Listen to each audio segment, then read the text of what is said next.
ఆయతులు తానికలు ఎన్ని ఎత్తులేసైనా తనకంటే ఎదగాలని కోరుకుంటడే.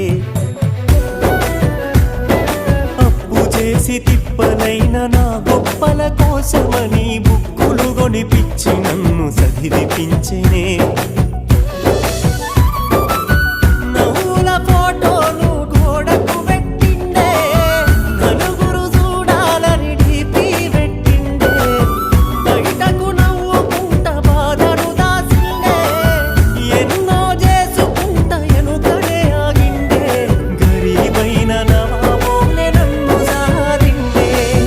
సిరిగిన అంగీలేసిన